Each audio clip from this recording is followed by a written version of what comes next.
بسم الله الرحمن الرحيم. أهلا وسهلا فيكم أعزائي الطلاب، طلاب الصف الخامس الكرام. مكملين مع بعض إن شاء الله في حل أسئلة كتاب الدراسات الاجتماعية الفصل الأول، وعندي الدرس الثاني بعنوان خصائص السكان في المجتمع الأردني. وعندي المراجعة.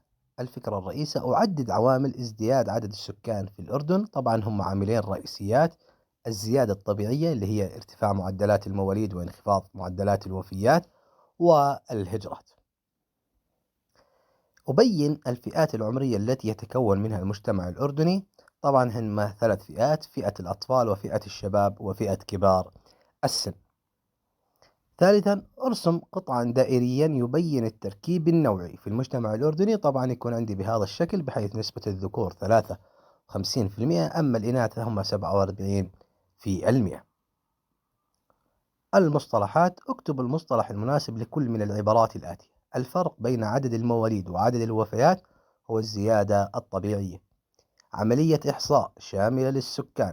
الدولة والمقيمين فيها توفر بيانات تفصيلية عن أعداد السكان وتوزعهم وخصائصهم المختلفة، فهو التعداد السكاني.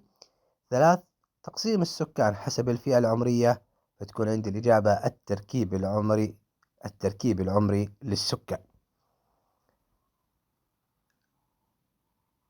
التفكير الناقد: أناقش الجمل الآتية: تؤثر الحروب والصراعات في تركيب السكان، فتكون عندي الإجابة: تؤدي الحروب والصراعات إلى تهجير السكان وزيادة معدلات الوفيات وتغيير التركيبة الديمغرافية للسكان. يسهم تنظيم عمل الأسرة في الحفاظ على صحة الأم الإنجابية وصحة الطفل، فنقول تنظيم الأسرة يساعد في تقليل مخاطر الحمل والولادة ويتيح للأمهات وقتا كافيا للتعافي، مما يزيد صحة الأم والطفل.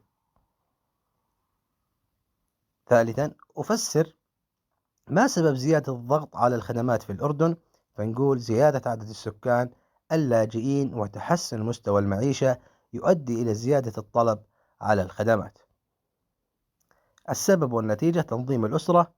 النتيجة: الحفاظ على صحة الأم والطفل. رابعا، العمل الجماعي: أتعاون مع أفراد مجموعتي على إعداد تقرير عن تأثير التزايد المستمر في عدد سكان الأردن وعرضه أمام زملائي أو زميلاتي. طبعا يكون عندي التقرير على هذا الشكل.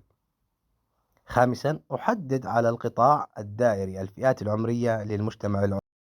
فأما اللون الأخضر عندي فهو يمثل